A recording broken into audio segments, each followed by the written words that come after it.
আমার বাবা তার এক ফ্রেন্ডের ছেলের সাথে খুব ছোটোবেলায় আমার বিয়ে ঠিক করে রাখে এবং আমি যখন ক্লাস 8-এ উঠি তখন তারা আমার হাজব্যান্ডের সাথে আমাকে বিয়ে দেবে এরকম ডিসিশন নেয়। তো আমার শ্বশুরের যে বড় 2 ছেলে তাদেরকে বাহিরে পাঠাইছে পড়াশোনার জন্য। তারা আর কখনো বাংলাদেশে আর ব্যাক করে নাই। তারা ওইখানে পড়াশোনা শেষ করে চাকরি বাকরি করে তারপরে ওনাদের ওখানে একজন বিয়ে করে ফেলছে। তো সেই ভয়ে আমার শ্বশুর চাচ্ছিল আমার হাজব্যান্ড পড়াশোনা করতে যাওয়ার আগে যাতে বিয়ে দিয়ে তারপরে পাঠাবে, যে বউয়ের টানে হলেও সে দেশে আসবে, এরকম চিন্তাভাবনা আব্বুর ছিল। তো যাই হোক, আমি ক্লাস 8-এ ওঠার পরে ওনাদের মনে হলো যে ঠিক আছে, তাহলে এখন ওর বিদেশ যাওয়ার সময় হয়ে গেছে, তাহলে বিয়েটা দিয়ে দিবে। তো তাকে যখন জানানো হলো আমাকে তার বিয়ে করতে হবে, সে এটা কিছুতেই রাজি না, সে তো বিয়ে করবে না।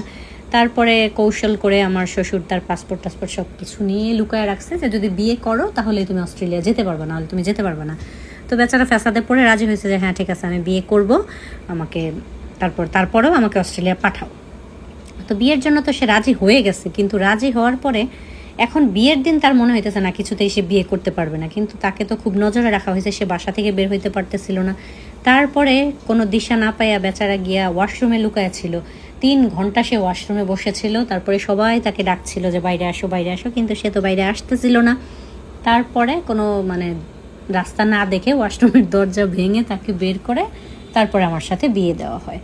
তো বিয়ের পরে সেখানে তো সে বিয়ে করবে না, সে জায়গায় জোর করে বিয়ে দিছে। সে তো আমার মুখ দেখা তো দূরে থাক, কোনো রকমে কবুল বলে উঠে গিয়ে সে তার পাসপোর্ট নিয়ে বাসা থেকে চলে গেছে। তারপরে 4-5 দিন পরে তার ফ্লাইট ছিল, সে অস্ট্রেলিয়া চলে গেছে।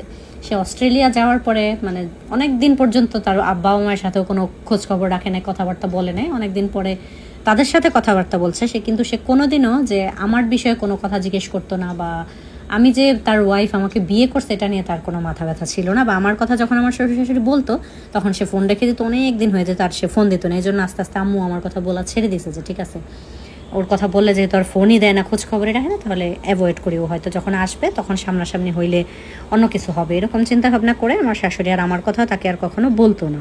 তারপরে আমি যখন ইন্টার পরীক্ষা দিয়ে অনার্সে ভর্তি হলাম, তো আমাদের নবীনবরণ পরীক্ষার দিন, নবীনবরণ অনুষ্ঠানের দিন, আমি আর আমার দেবর একই ভার্সিটিতে যেহেতু পড়ি, তো আমার দেবর আর আমার একটা ছবি তুলে ও আর কি ক্যাপশনে লিখে যে ভাবির সাথে নবীনবরণ অনুষ্ঠানে লিখে তারপরে ছবি পোস্ট করছে। যে ছবিটা আমার হাজব্যান্ড দেখছে।